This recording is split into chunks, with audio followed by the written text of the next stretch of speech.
प्रधानमंत्री आज दिन भर कई स्थानों पर वहां मौजूद रहे। प्रधानमंत्री ने तिरुमाला तिरुपति देवस्थानम में भगवान वेंकटेश्वर के दर्शन किए, वहां पर पूजा अर्चना की और इसके अलावा प्रधानमंत्री ने आज महबूबाबाद में एक रैली की, करीमनगर में भी उन्होंने रैली की और केसीआर पर कटाक्ष किए प्रधानमंत्री ने। वहां पर काफ़ी उन्हें अंधविश्वासी और फार्म हाउस मुख्यमंत्री करार दिया प्रधानमंत्री ने। साथ ही साथ उन्होंने कहा कि अगर विकास और सामाजिक न्याय के लिए वोट देना है तो सिर्फ भाजपा ही उस पर खरी उतरती है। प्रधानमंत्री ने इस दौरान पूर्व प्रधानमंत्री नरसिम्हा राव को भी याद किया और अब प्रधानमंत्री इस वक्त हैदराबाद में रोड शो कर रहे हैं। ये सीधी दृश्य हम आपको दिखा रहे हैं। हमारे संवाददाता, वरिष्ठ संवाददाता विनोद मिश्रा हमारे साथ जुड़ चुके हैं। अभी कुछ देर में हम उनसे बातचीत भी करेंगे। फिलहाल ये दृश्य हम आपको हैदराबाद से दिखा रहे हैं।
तो ये सीधे दृश्य इस वक्त हम आपको हैदराबाद से दिखा रहे हैं। तेलंगाना में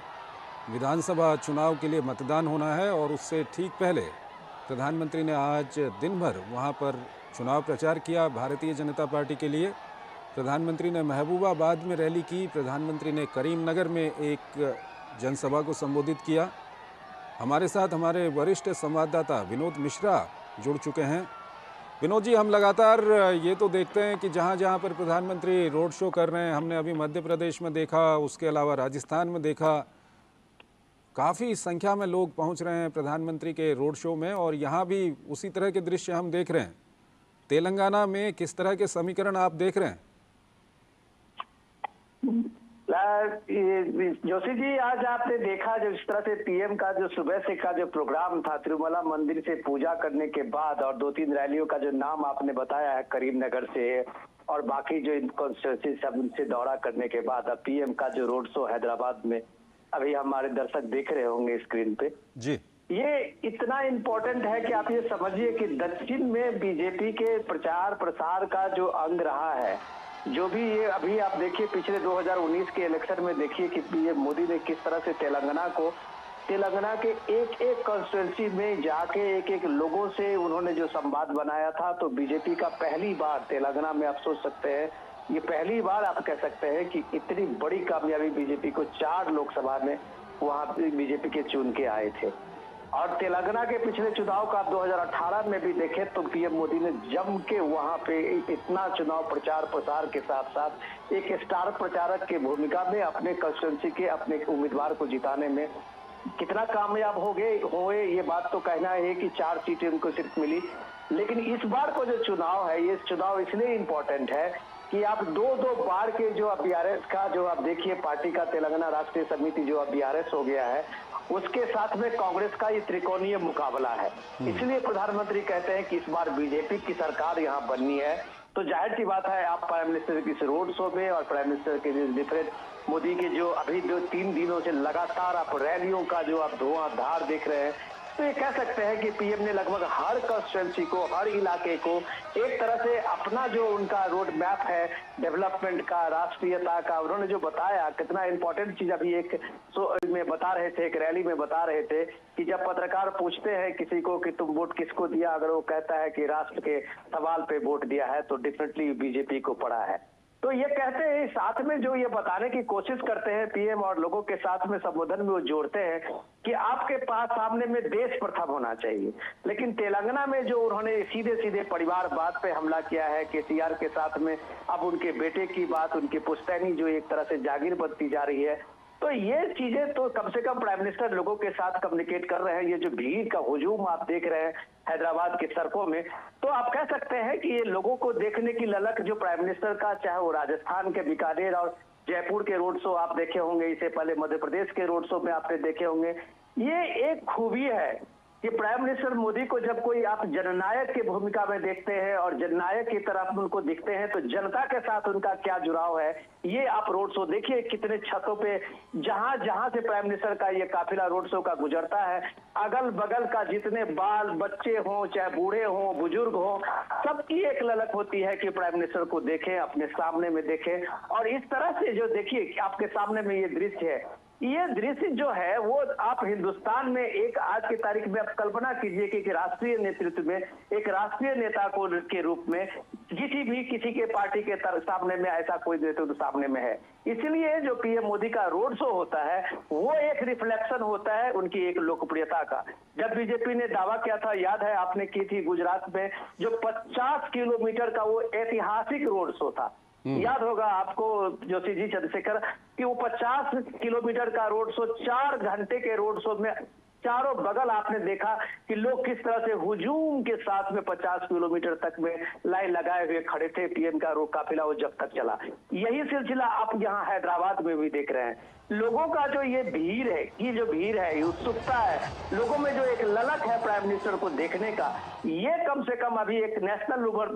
लीडर के रूप में आप कह सकते हैं ये प्राइम मिनिस्टर मोदी की सबसे बड़ी पूंजी है। और इसी पूंजी को लेकर जब प्राइम मिनिस्टर मोदी एक फेस बनते हैं, चाहे वो राजस्थान में फेस बने हो, चाहे वो मध्य प्रदेश में फेस बने हो, और आज तेलंगाना में भी वहां अगर बीजेपी का अगर कोई फेस है, चेहरा है, तो खुद प्राइम मिनिस्टर मोदी है। तो इसके पीछे सबसे बड़ी यही इस भीड़ की यही कामयाबी है। इसी रोड शो में जो लोगों की ललक है, इसी लोगों की जो उत्सुकता है, यही प्राइम मिनिस्टर को हर जगह एक फेस बनाता है, एक चेहरा बनाता है बीजेपी का। बिल्कुल विनोद जी, प्रधानमंत्री की लोकप्रियता और लोगों में उनके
बिल्कुल विनोद जी, आप हमारे साथ बने हुए हैं।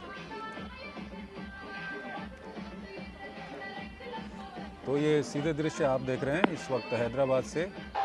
जहां पर प्रधानमंत्री नरेंद्र मोदी का इस वक्त रोड शो चल रहा है। और तेलंगाना में विधानसभा चुनाव के लिए मतदान होना है और मतदान से ठीक पहले वहां पर प्रधानमंत्री का ये रोड शो है, जिसमें भारी संख्या में वहां पर लोग पहुंचे हुए हैं। प्रधानमंत्री का स्वागत कर रहे हैं और लोगों में भी काफ़ी उत्साह यहाँ पर नज़र आ रहा है। इन दृश्यों में आप साफ देख सकते हैं प्रधानमंत्री ने आज दिन भर कुछ चुनावी रैलियों को भी तेलंगाना में संबोधित किया है, जिसमें करीमनगर और महबूबनगर में प्रधानमंत्री ने चुनावी रैलियों को संबोधित किया, महबूबाबाद में,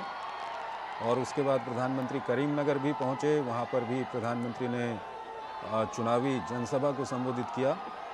प्रधानमंत्री ने कहा कि अगर विकास और सामाजिक न्याय के लिए वोट देना है तो सिर्फ भाजपा ही उस पर खरी उतरती है। और प्रधानमंत्री ने पूर्व प्रधानमंत्री नरसिम्हा राव को याद कर कांग्रेस पर कटाक्ष भी किए। हमारे वरिष्ठ संवाददाता विनोद मिश्रा हमारे साथ जुड़े हुए हैं, हम लगातार उनसे बातचीत कर रहे हैं। विनोद जी, जब अलग तेलंगाना नहीं बना था तो वहाँ पर लोगों ने कांग्रेस का राज भी देखा है, और तेलंगाना बनने के बाद टीआरएस, जो अब बीआरएस बन चुका है, उसका राज भी वहाँ पर देखा है। बीजेपी के लिए कितना मजबूत ग्राउंड आप वहाँ पर देखते हैं और कितना बड़ा सुअवसर है बीजेपी के लिए? बढ़िया सवाल ये चंद्रशेखर। आज आप देखिए कि कल जो है ये प्रचार प्रसार थम जाएगा, 30 तारीख को थम जाएगा। 30 तारीख को मतदान होना है और कल शायद ये बीजेपी की ये चुनाव प्रचार का जो ये जोर शोर से सारी पार्टियों का जो चल रहा है तेलंगाना में, वो लगभग शाम तक खत्म हो जाएगा। तो प्राइम मिनिस्टर का आज का रोड शो क्यों इंपॉर्टेंट है, ये भी समझने की जरूरत है कि आप ये देखिए अभी तक का जो वहां पे जितने भी आप इलेक्शन सर्वे देखे, जहां पे चुनाव प्रचार का आप तेवर देखे, तो लग रहा था कि जितना अभी केसीआर ने दम लगाया है सत्ता में हैट्रिक बनाने के लिए, कांग्रेस ने भी दम, पूरे दमखम के साथ में 15 साल के बाद सत्ता में वापसी के लिए भी उसी तरह से दम लगाई हुई है। लेकिन आप जब लगातार देख रहे हैं कि लगातार बीजेपी का जो चुनाव प्रचार है और बीजेपी के जिस तरह से वहां पे कार्यकर्ताओं ने काम किया है, बीजेपी की टीम ने वहां लगातार लोगों से जनसंपर्क बनाया है, और प्राइम मिनिस्टर के लगातार जो दौरे हैं और उसके बाद जो जन अभियान के साथ में जो रैलियां है, उसने बीजेपी को लगभग एक वहां पे रेस में ला दिया है। तो आप ये कह सकते हैं कि बीजेपी के वहां पे सत्ता मिलती है, जिस तरह कॉन्फिडेंस से पीएम कह रहे थे। लेकिन मैं इतना तो बता सकता हूं कि जिस तरह का कर्नाटक, तमिलनाडु से दक्षिण के राज्यों में आप देखें तो तेलंगाना एक ऐसा राज्य जरूर बनने वाला है जहां बीजेपी एक स्थिति में तो जरूर होगी जो कांग्रेस और चाहे बीआरएस दोनों पार्टियों के सामने में बीजेपी एक बड़ी मुकाबले के साथ साथ एक विकल्प के सामने में होगी। तो ये रोड शो में जो भीड़ है, ये जन समर्थन और जन सैलाब जो आप देख रहे हैं लोगों का, ये जरूर बताता है कि कई सीटें ऐसी है जहां आप देखें कि लगातार बीजेपी के जितने स्टार प्रचारक हैं, चाहे वो अमित शाह हो, चाहे आप योगी आदित्यनाथ हो, चाहे जेपी नड्डा हो, या जितने और सीनियर लीडर हैं वहां, और उनका जो आप चुनाव की रैलियां देखें, कल आपने योगी जी का जो रोड शो देखा था, इतनी भीड़ और इतना क्राउड, तो आप कह सकते हैं कि बीजेपी ने तेलंगाना में धीरे धीरे अपनी पैठ बनाई है, और वो पैठ का सबसे बड़ा मकसद जो उनका है वो सीधे कांग्रेस के परिवारवाद पे हमला करते हैं, तेलंगाना के केसीआर के परिवारवाद पे हमला करते हैं, और बीजेपी को एक राष्ट्रवाद के रूप में, एक राष्ट्र प्रथम के रूप में जो अपना एजेंडा सामने में रखते हैं। तो लगता है ऐसा कि बीजेपी ने अपने राष्ट्रवाद की जो छवि है और नेशनल लेवल पर पीएम का जो अपना फ्लैगशिप स्कीम है, जितना उन्होंने लोगों में पहुंचाया है, दूर दराज इलाकों में एक एक लोगों के बीच में उनका वो रिपोर्ट कार्ड है जिसको अपने रखने जा रहे हैं, हर सभाओं में रखते हैं। अब ये भी कम से कम हमारे सामने में इस दौर का ये सबसे अजीब की चीज आपको देख रहा होगा कि एक प्राइम मिनिस्टर सीधे सीधे लोगों से अपने सारे कामों की और उसकी उपलब्धि बताते हैं। तो जाहिर सी बात है कि ये रिपोर्ट कार्ड रखकर ही प्राइम मिनिस्टर उस चीज को, मोदी अपने इलाके, जिस इलाके में जाते हैं और वहां वो डेवलपमेंट की बात करते हैं, शायद ये डेवलपमेंट की बात इस दौर में अब दूसरी पार्टियों की तरफ से नहीं हो रही है। जैसे कि अभी जब यहाँ देख रहे हैं, वैसे सभी पार्टियों ने अपने अपनी तरह से एक फ्रीबी का एक लंबा लिस्ट निकाला है। तेलंगाना में आप देखिए केसीआर इसी के लिए जाने जाते हैं कि समाज कल्याण में उनकी एक बड़ी भूमिका है, और वही उनको पिछली बार भी सत्ता में वापसी लाया था। तो कांग्रेस ने इस बार उनके तमाम जितने भी फ्लैगशिप जो समाज कल्याण स्कीम है, उसको उससे बड़ा उन्होंने एक लिस्ट बना के लोगों के सामने में लाई है। तो जाहिर सी बात है कि इस मुकाबले में डेवलपमेंट जो है एक पूरे तेलंगाना का, आप सोचिए, आप जब बात कर रहे थे कि आंध्र प्रदेश से अभी विभाजन हुए, तेलंगाना का मुश्किल से 2014 में इसका विभाजन हुआ था, एक नया स्टेट बना था और एक पिछड़ा स्टेट होने के कारण ही तेलंगाना की एक स्टेट की मांग बनी थी। तो आज पीएम जब अपने सभाओं में इस बात को उठाते हैं तो लोगों में ये सवाल जरूर बनता है कि आप अभी 2014 से बना हुआ 10 साल का ये आपका जो स्टेट है, वो जिसको जितने ऊंचाई पे जाना चाहिए था, जो डेवलपमेंट और जो चीजें ग्रामीण इलाके में उन पिछड़े इलाकों में होना चाहिए था, क्या ये संभव हो पाया है? और इसलिए संभव नहीं हो पाया है जब प्राइम मिनिस्टर अपने लॉजिक में कहते हैं कि ये परिवार जब तक आपके इन चीजों में सत्ता पे हावी रहेगी, केसीआर के बाद अब उनका बेटा भी अब उनके सामने में एक नेतृत्व को लेके सामने में आ गया है, तो वो ये बात लोगों को कन्विंस करने की कोशिश करते हैं कि आपके सामने में एजेंडा डेवलपमेंट का होना चाहिए, एक राज्य का होना चाहिए, एक देश का होना चाहिए। परिवार के रूप में आप जब कभी भी सामने लाएंगे तो आपका जो विकास है, आपका जो डेवलपमेंट है वो रुकेगा। और ये सिर्फ फ्रीबी के नाम से अगर ये चुनाव होते हैं तो आप कह सकते हैं कि केसीआर के अपने खजाने में, अपने पॉकेट में अभी बहुत कुछ ऐसे घोषणाएं के लिए है जो लगातार लोगों के सामने में रख सकते हैं। चंद्रशेखर, बिल्कुल विनोद जी, केसीआर, केटीआर, भ्रष्टाचार, ये किस तरह से वहाँ पर मुद्दे बने, इस बारे में अभी हम बात करेंगे, लेकिन उससे पहले जो आप कह रहे थे उसी बात को हम थोड़ा सा आगे बढ़ाना चाहेंगे। आज प्रधानमंत्री ने भी करीमनगर में जब वो जनसभा को संबोधित कर रहे थे, उन्होंने एक महत्वपूर्ण बात कही। उन्होंने कहा कि अगर विकास और सामाजिक न्याय के लिए वोट देना है तो सिर्फ भाजपा ही उस पर खरी उतरती है। पिछले महीनों में 1 साल 1.5 साल के दौरान हमने देखा है कि तेलंगाना में कई सारे इंफ्रास्ट्रक्चर के ऐसे प्रोजेक्ट हैं जिनका प्रधानमंत्री ने वहाँ पर लोकार्पण भी किया है, शिलान्यास भी किया है। साथ ही साथ अभी मादिगा समाज को लेकर के हमने जिस तरह से देखा, और होम मिनिस्टर अमित शाह ने जिस तरह से वहाँ पर कहा कि अगर बीजेपी सत्ता में आती है तो बैकवर्ड क्लास का ही मुख्यमंत्री बनाया जाएगा, तो ये जो समीकरण बीजेपी ने वहाँ पर तैयार किए हैं, इसको आप किस तरह से देखते हैं? देखिए चंद्रशेखर, हमें याद रखना चाहिए कि 2019 के चुनाव में बीजेपी को पहली बार जो तेलंगाना में जन समर्थन मिला था, 20% लगभग बीजेपी का वोट शेयर था। अगर बीजेपी ने 20% वोट शेयर करके 4 सीटें जीती थी तो आप कह सकते हैं कि बीजेपी की दखल तेलंगाना के हर लगभग इलाकों में है। जो आप तेलंगाना को जो इस तरह से हमेशा वो पिछड़े की बात जब आप कहते हैं तो एक पिछड़ा समुदाय के साथ साथ तेलंगाना काफी पिछड़ा भी हुआ था। आंध्र प्रदेश के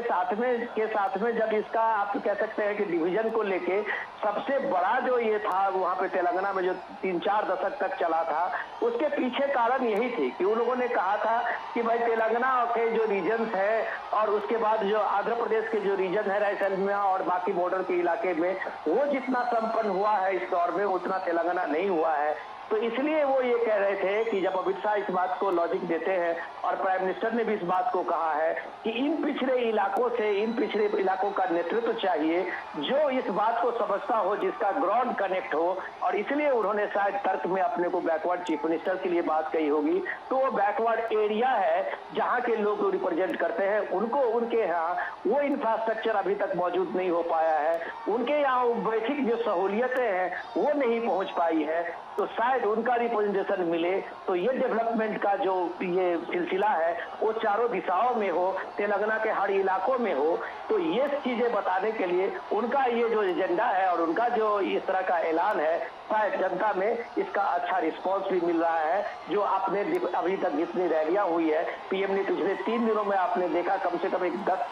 10 रैलियां अभी तक की है और बड़ी बड़ी रैलियां की है। और उस रैलियों में जो आपने जन समर्थन देखा है तो डेफिनेटली आप कह सकते हैं कि बीजेपी का जो 20% वोट है जो 2019 के उसमें आप टैली में देखेंगे तो वो शेयर इस बार लगता है कि वो शेयर बढ़ा सकते हैं। लेकिन असेंबली चुनाव में अगर ये 20% शेयर भी एक कायम रहा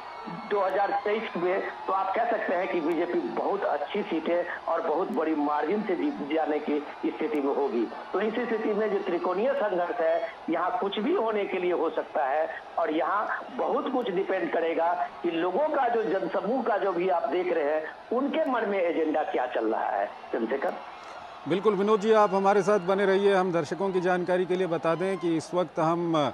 ये सीधे दृश्य हैदराबाद से दिखा रहे हैं जहां पर प्रधानमंत्री नरेंद्र मोदी इस वक्त एक रोड शो कर रहे हैं और भारी संख्या में लोगों का हुजूम वहाँ पर उमड़ा हुआ है प्रधानमंत्री के स्वागत के लिए। प्रधानमंत्री भी हाथ हिलाकर लोगों का अभिवादन कर रहे हैं। प्रधानमंत्री के ऊपर लोग वहाँ पर पुष्प वर्षा भी कर रहे हैं। और इससे पहले प्रधानमंत्री ने आज महबूबाबाद और करीमनगर में जनसभा को भी संबोधित किया। साथ ही साथ आज प्रधानमंत्री तिरुपति जो मंदिर है तिरुमाला तिरुपति देवस्थानम में, वहाँ पर उन्होंने भगवान वेंकटेश्वर के दर्शन किए। वैदिक विधि और परंपरागत रूप से वहाँ पर पूजा अर्चना भी प्रधानमंत्री के द्वारा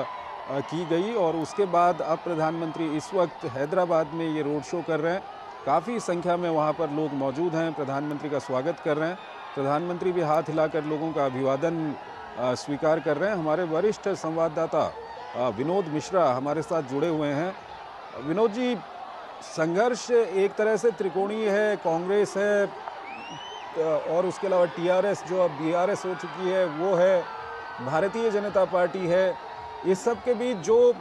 तेलंगाना में पिछले लंबे समय से जिन मुद्दों को हम देख रहे हैं वो भ्रष्टाचार के मुद्दे हैं, परिवारवाद के मुद्दे हैं, पेपर लीक के मुद्दे हैं। ये सब मुद्दे जनता के सामने कितने वहाँ पर असरकारी मुद्दे हैं जिनको भाजपा बार बार उठा भी रही है? बिल्कुल आप कह सकते हैं। बिल्कुल सबसे बड़ी ट्रेजेडी तो ये है कि सारी पार्टियां, जैसे आप कह सकते हैं कि कांग्रेस ने जिस मुद्दे को जोर शोर से उठाया है कि अगर तेलंगाना में किसानों को लेके जो सबसे बड़ा उनका स्कीम है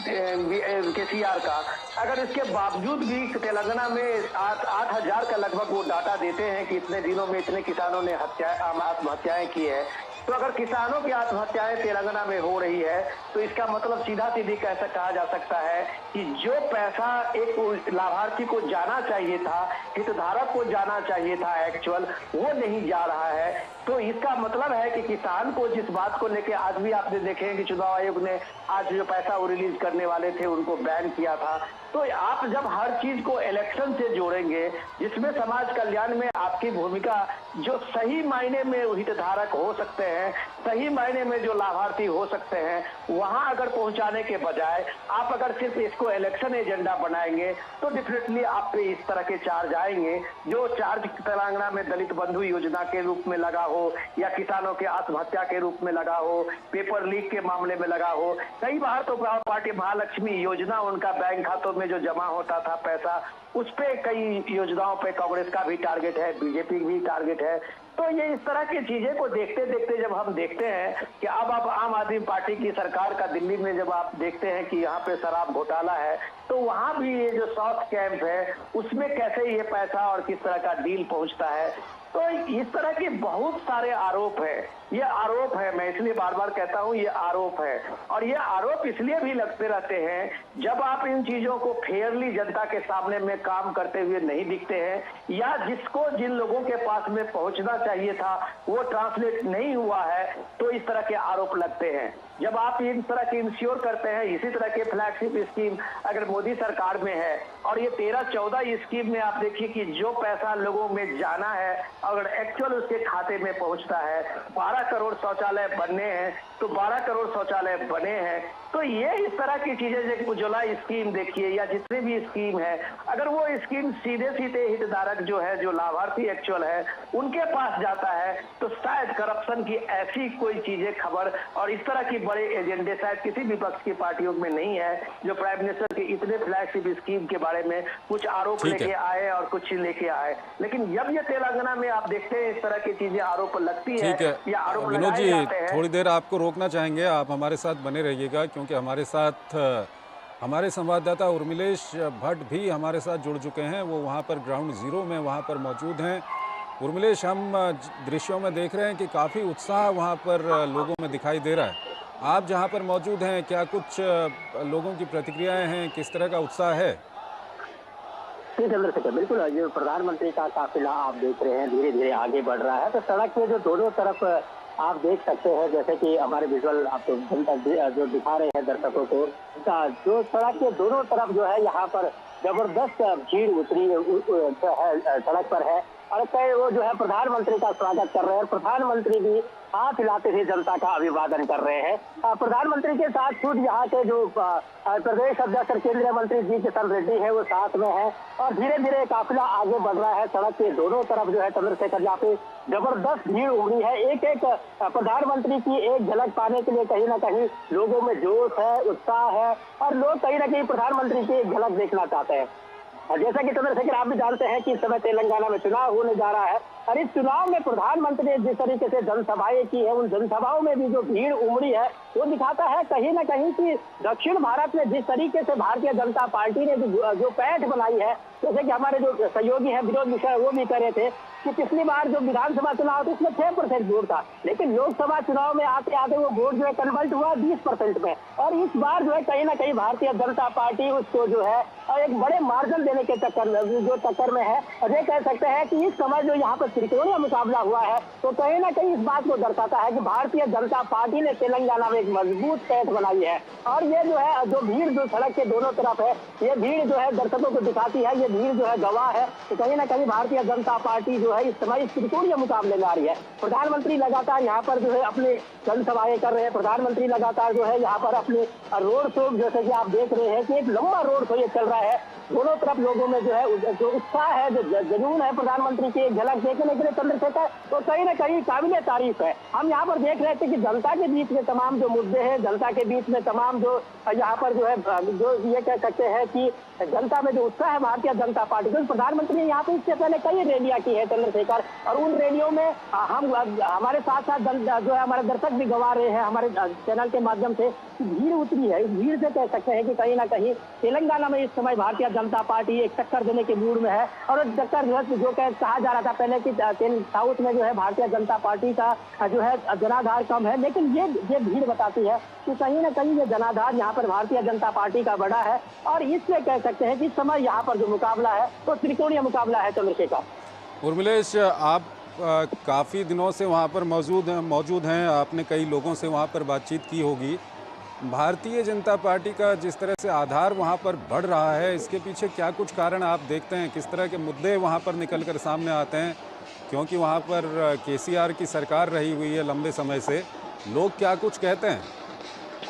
नहीं, बिल्कुल चंद्रशेखर, जिस तरीके से कि यहाँ पर एक बड़ा मुद्दा रहा है, भारतीय जनता पार्टी तमाम मुद्दों पे आते थे, लेकिन उसमें सबसे प्रखर मुद्दे रहे हैं यहाँ पर जमीन का जो है ऑनलाइन जो पोर्टल बनाया गया है धरने, उस पोर्टल को लेकर के तमाम जो यहाँ पर जो है एक बड़ा मुद्दा बनाया। ठीक है उर्मिलेश, मेरी आवाज़ आ रही है आप तक?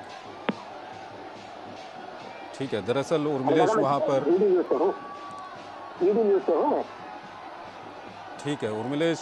वहाँ पर दरअसल वहाँ पर भीड़ में फंसे हुए हैं, उनकी आवाज़ ठीक से यहाँ पर आ नहीं रही है। हमारे वरिष्ठ संवाददाता विनोद मिश्रा हमारे साथ बने हुए हैं, हम उनसे बातचीत करेंगे। विनोद जी, मेरी आवाज़ आ रही है आप तक? हेलो जी विनोद जी, आवाज़ आ रही है मेरी? आ रही है। विनोद जी, ये बताइए, अगर हम टीआरएस जो अब बीआरएस हो गई है उसकी अगर हम बात करें तो ये पार्टी कहीं ना कहीं जो अलग तेलंगाना राज्य बनाने का जो एक लंबे समय तक आंदोलन चला, उस आंदोलन से ये पार्टी निकली हुई है। लेकिन हाल के दिनों में इस पार्टी के ऊपर और इसके नेताओं के ऊपर परिवारवाद के साथ साथ तमाम तरह के आरोप लगते रहे। कैसे ये पार्टी अपना ग्राउंड वहाँ पर खोती रही, इस बारे में कुछ हमारे दर्शकों को बताएंगे? चंद्रशेखर, मैं आपके सवाल का जवाब दूं उससे पहले मैं एक चीज जोड़ना चाह रहा था, जो मैं पिछली बात कर रहा था आपसे उसी कंटिन्यूटी में, कि ये हैदराबाद की जो आप ये रैली देख रहे हैं, जो ये जोश देख रहे हैं लोगों को, ये कोई अनहोनी नहीं है या कोई अचंभित करने वाला ऐसा नहीं है कि हैदराबाद में ये बीजेपी का इतना बड़ा सपोर्ट उभर के आया है। आपको याद होगा 2020 में जो हैदराबाद म्युनिसिपल इलेक्शन का हुआ था, आपने देखा होगा वो इलेक्शन एक सबसे बड़ा तेलंगाना के पॉलिटिक्स का एक नया रास्ता दिखाया था। उस म्युनिसिपल इलेक्शन में आप ये देखिए कि ओबीसी के आईएम की पार्टी को मात देके बीजेपी ने 48 सीटें जीती थी, 48 सीट। आप कह सकते हैं कि जो उस समय में आईएम का जो ओबीसी की पार्टी है उसको 44 सीटें मिली थी और भाजपा को उस समय में बीजेपी को हैदराबाद में उसी गढ़ में वहां 48 सीटें मिली थी। तो आप कह सकते हैं कि बीजेपी का ये जो आप हैदराबाद की आप रैली देख रहे हैं और ये जो सपोर्ट देख रहे हैं, उसके पीछे में हैदराबाद में कार्यकर्ताओं ने अपना एक बेस बनाया था। जिस तरह से जो बयान अक्सर आप देखते रहते हैं ओबीसी फैमिली की और उनके परिवारों की जो पॉलिटिक्स है, उससे अलग हटके बीजेपी ने एक राष्ट्रवादी पॉलिटिक्स की बात शुरू की वहां पे। और उस पॉलिटिक्स का आप ये देखिए नतीजा ये था कि 2020 में उस म्युनिसिपल काउंसिल के इलेक्शन में हैदराबाद में बीजेपी ने चुनाव जीतकर ये बताया था कि लोकल बॉडी से लेके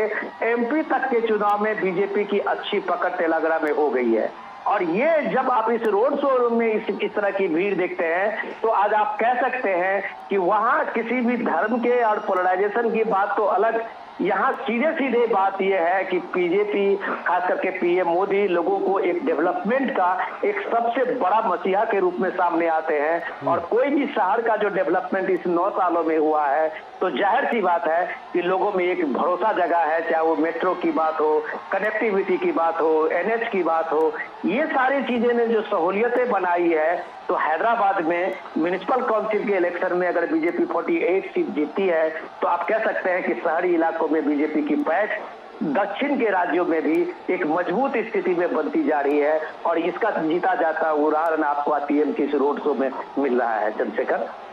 बिल्कुल विनोद जी, उसके अलावा हम बात कर रहे थे कि किस तरह से जो टीआरएस जो अब बीआरएस बन चुकी है, ये अलग तेलंगाना राज्य का जो आंदोलन चला था उससे निकली हुई ये पार्टी है, लेकिन हाल के वर्षों में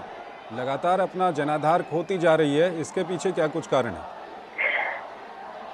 इसके लिए आपको मैं थोड़ा सा 1 मिनट और थोड़ा बैकग्राउंड में बताऊंगा कि आपने पिछले साल देखा होगा कि केसीआर ने जो बीआरएस बनाया था, तो वो थर्ड फ्रंट बनाने के लिए सबसे पहला जो अगर किसी ने शुरू किया था पहल, तो वो पहल थी, उस पहल में केसीआर सबसे पहले थे। आप देख रहे थे कि सारे चीफ मिनिस्टर से मिल रहे थे और वो बता रहे थे कि प्राइम मिनिस्टर मोदी के मुकाबले में वही सिर्फ एक नेतृत्व है दे सकते हैं, और उसके लिए थर्ड फ्रंट के नाम से सारे जो अपोजिशन के चीफ मिनिस्टर थे उनसे मिलना शुरू हुआ था, किया था। उसके बाद आप देखेंगे कि फिर ममता बनर्जी ने भी एक पहल वहां से पश्चिम बंगाल से शुरू की और उसके बाद उन्होंने भी चीफ मिनिस्टर का दौरा शुरू किया था। लेकिन दोनों दलों के जो पॉलिटिक्स को आप समझेंगे, तो दोनों दल जो है एक तरह से हैंड ओवर दे रहे हैं। केसीआर अपने बेटे को सत्ता सौंपने के लिए, राष्ट्रीय राजनीति में भूमिका बनाने के लिए बीआरएस बनाया, तो ममता बनर्जी बंगाल में अपने भतीजे अभिषेक बनर्जी को सत्ता में, वहां के स्टेट का पूरा जो पॉलिटिकल एक्टिविटी से लेके सत्ता है, अपने भतीजे को ट्रांसफर करके केंद्रीय नेतृत्व में अपनी भूमिका आगे बढ़ाई। तो ये जो केसीआर की अपनी एक महत्वाकांक्षा है कि अगर वो 10 साल तक केसीआर ने जिस तरह का राज वहां किया है, शासन किया है, अगर उनको लगता है कि यहाँ लोगों के दिल में वो है, तो शायद वो बीआरएस नहीं बनाते, शायद वो राष्ट्रीय नेतृत्व की ललक उनको नहीं लगती कि वो पीएम मोदी के टक्कर देने के लिए एकदम दिल्ली का कूच कर लेते। तो अगर अपने पार्टी अपनी सत्ता को, अपनी पार्टी को अपने बेटे में ट्रांसफर कर रहे हैं, तो यही बात आज पीएम मोदी करीमनगर के इस रैली में कह रहे थे कि चाहे वो कांग्रेस हो, चाहे वो केसीआर की पार्टी बीआरएस हो, इस दोनों ने तेलंगाना के साथ पाप किया है। और ये पाप उनका ये है कि इन्होंने जो डेवलपमेंट है, वो डेवलपमेंट के बदले करप्शन में इसको लूट का अड्डा बना दिया है। तो प्राइम मिनिस्टर मोदी आज भी अपने रैली में कह रहे थे कि अगर बीजेपी की यहाँ सरकार बनती है, तो केसीआर के एक एक जितने भी घोटाले हैं, जितने भी करप्शन है, उसकी जांच होगी। चंद्रशेखर, बिल्कुल विनोद जी, आप हमारे साथ बने रहिएगा। हमारे साथ हमारे संवाददाता राजेश राज भी हमारे साथ जुड़ चुके हैं। राजेश, जब प्रधानमंत्री कांग्रेस की बात करते हैं या हम तेलंगाना के परिप्रेक्ष्य में हम बात करें, बीआरएस की बात करें, के चंद्रशेखर राव की, तो परिवारवाद और भ्रष्टाचार ये 2 शब्द निकलकर सामने आते हैं। आपको क्या लगता है कि ये जो 2 शब्द हैं, परिवारवाद है, भ्रष्टाचार है,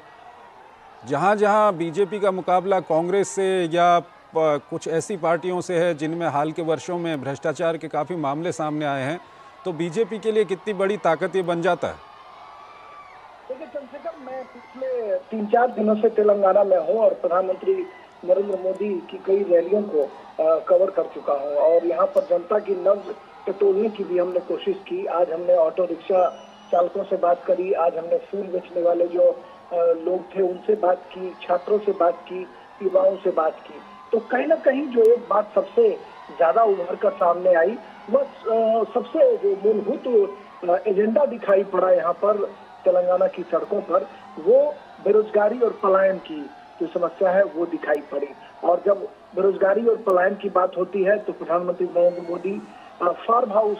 सीएम के नाम से केसीआर को पुकारते हैं, यानी के चंद्रशेखर राव जो है फार्म हाउस सीएम के नाम से प्रधानमंत्री के द्वारा नवाजे जा रहे हैं, जिसका जनता पर काफी इम्पैक्ट भी आज देखने को मिला। और जनता जो है, जब प्रधानमंत्री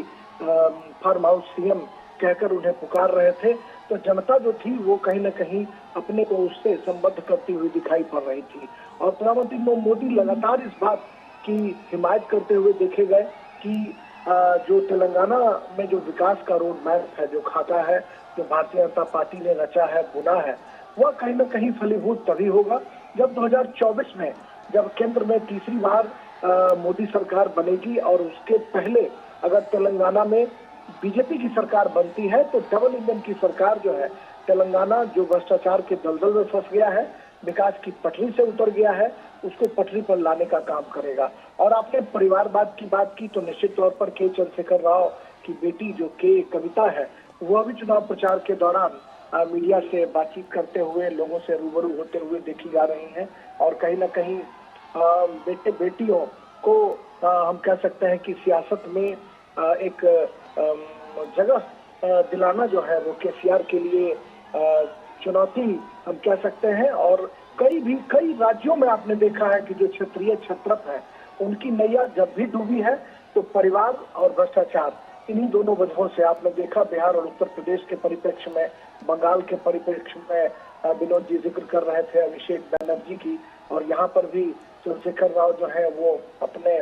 परिवार के लोगों को कहीं न कहीं तवज्जो देते हुए दिखाई पड़ रहे हैं। और दक्षिण भारत के राज्यों की अगर बात करें तो दक्षिण भारत के राज्यों में जो छोटी छोटी पार्टियां हैं, जो क्षेत्रीय छत्रप हैं, उनके परिवार का इतिहास बहुत पुराना रहा है। आपने आंध्र प्रदेश के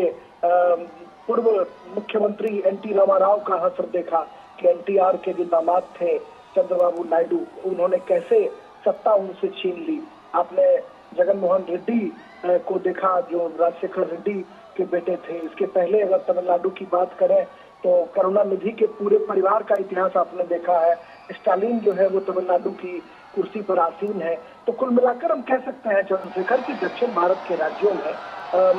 जो बीमारी उत्तर भारत में दिखाई पड़ती थी वो दक्षिण भारत के राज्यों में पहले से व्याप्त है। और दक्षिण भारत के राज्यों में भ्रष्टाचार और परिवारवाद की बात उठाकर प्रधानमंत्री नरेंद्र मोदी लगातार क्षेत्रीय पार्टियों को कटघरे में खड़ा कर रहे हैं। और इस चुनाव में यह देखा भी जा रहा है। आज ही उन्होंने जब करीम नगर में जब सभा को संबोधित किया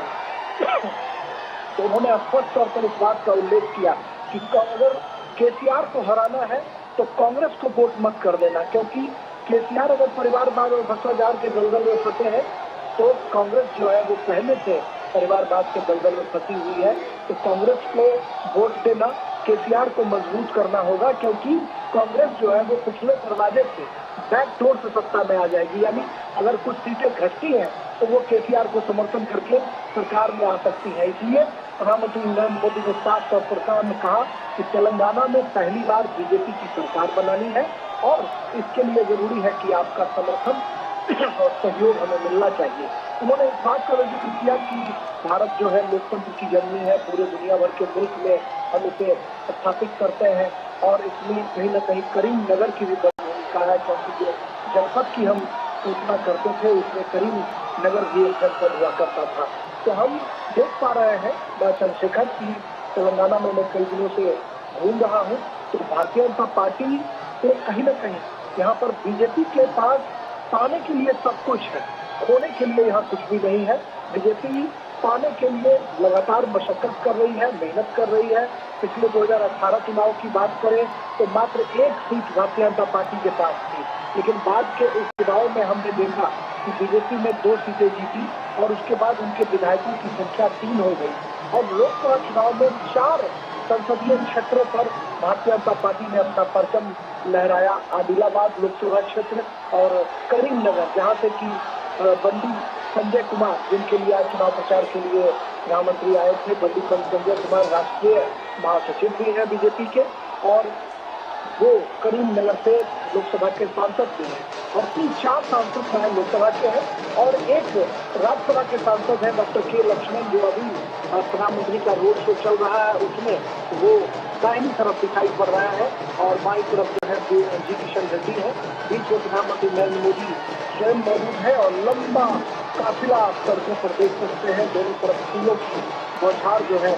की जा रही है, फूल बरसाए जा रहे हैं और प्रधानमंत्री नरेंद्र मोदी का जोरदार अभिनंदन और स्वागत किया जा रहा है। डॉक्टर के लक्ष्मण ओबीसी समाज से आते हैं, भारतीय जनता पार्टी ओबीसी मोर्चा के वो राष्ट्रीय अध्यक्ष हैं और बीजेपी पार्लियामेंट्री बोर्ड जो बीजेपी की सबसे बड़ी मेकिंग बॉडी हम कर सकते हैं, जो नीति नियामक बॉडी है, उसके वो मेंबर भी हैं और राज्यसभा के सदस्य हैं, ओबीसी समाज से आते हैं और कहीं न कहीं के लक्ष्मण को राज्यसभा में भारतीय जनता पार्टी में भेजा और कुल मिलाकर हम देखें तो 4 लोकसभा और 1 राज्यसभा के जो सांसद हैं बीजेपी के, वो उत्साह से भरे हुए हैं। बीजेपी हर हाल में चाहती है कि लोकसभा में जो उसने अच्छा परफॉर्म किया है उस परफॉर्मेंस को वो विधानसभा में कंटिन्यू रखे और इसीलिए शायद यही वजह है कि अपने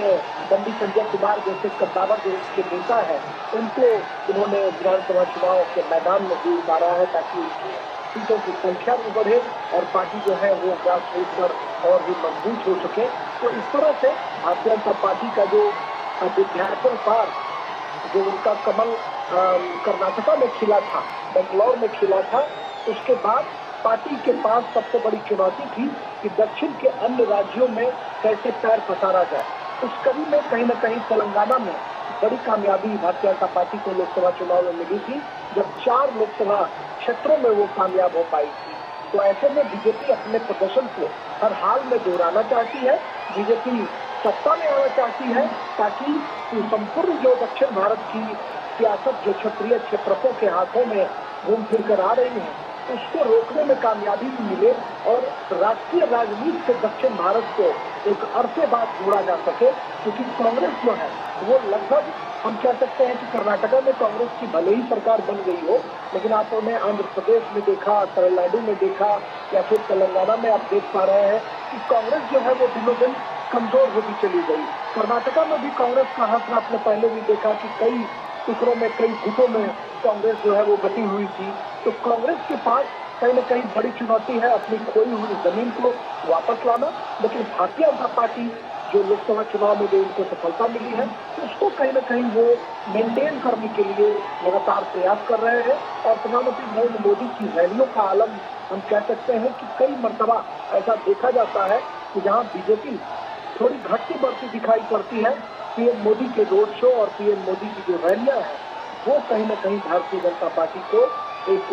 मुकाम तक पहुंचाते हैं। जनता में उसका इम्पैक्ट भी होता है और आज भी हमने देखा कि पीएम मोदी ने किस तरीके से जनता के साथ अपने को एसोसिएट किया, छोटी छोटी चीजों का जिक्र कर वो जनता से अपने को जोड़ते हैं। कल हमने देखा निर्मल की एक सभा में भारत माता का एक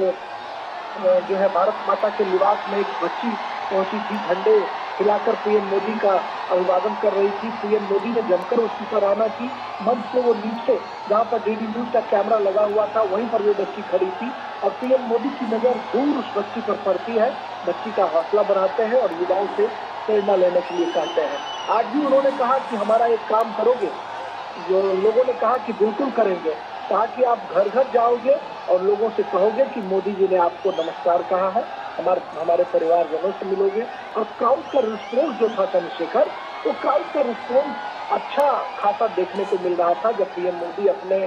लय में होते हैं और वो जब बात करते हैं लोगों के साथ, जनता के साथ सीधा संवाद करते हैं तो उसकी कहीं न कहीं एक वानगी स्पष्ट तौर पर देखने को मिलती है। आप विजुअल्स में देख पा रहे होंगे कि प्रधानमंत्री नरेंद्र मोदी किस तरीके से चारों दिशाओं में जो लोग खड़े हैं उन लोगों को हाथ जोड़कर उनका अभिनंदन कर रहे हैं, उनका अभिवादन स्वीकार कर रहे हैं और ये देखा जा रहा है कि पीएम मोदी ठीक है। राजेश आप जगह जगह घूम रहे हैं तेलंगाना में और जिस तरह से आपने कहा कि जो बड़ा मुद्दा लोगों से बातचीत कर निकल के आ रहा है वो बेरोजगारी का मुद्दा निकल के आ रहा है, साथ ही साथ पलायन का मुद्दा वहाँ पर निकल के आ रहा है। तो इस सब के बीच पिछले कुछ सालों में जो वहाँ पर जितने भी रिक्रूटमेंट के लिए जो प्रोसेस चली थी उन प्रोसेसेस में कई तरह के भ्रष्टाचार वहाँ पर सामने आए हैं ये सब जो भ्रष्टाचार का मामला है वो क्या कहते हैं लोग उस बारे में? देखिए, भ्रष्टाचार की बात अगर करें तो कहीं ना कहीं आज जब मैंने ऑटो वाले लोगों के साथ बातचीत की, उनके साथ सवारी भी की, तो उन्होंने साफ तौर पर कहा कि हमारे दुख दर्द में वो शामिल नहीं हो पाते हैं। 12,000 रुपये आंध्र प्रदेश की सरकार ऑटो रिक्शा चालकों को देती है, लेकिन तेलंगाना सरकार नहीं देती है। तो ऑटो रिक्शा ड्राइवरों की ये मांग थी कि 12,000 रुपये उन्हें मिलने चाहिए। और आप विजुअल्स में देख पा रहे होंगे चंद्रशेखर, प्रधानमंत्री नरेंद्र मोदी अपने रोड शो के आखिरी पड़ाव में दिखाई पड़ रहे हैं। उन्होंने वीर सावरकर को यहाँ पर श्रद्धांजलि अर्पित की। उनके जो मूर्ति थी, उनके जो स्मारक थे, वहाँ पर उन्होंने श्रद्धा सुमन उन्हें अर्पित किया। और अब तेलंगाना के जो भारतीय जनता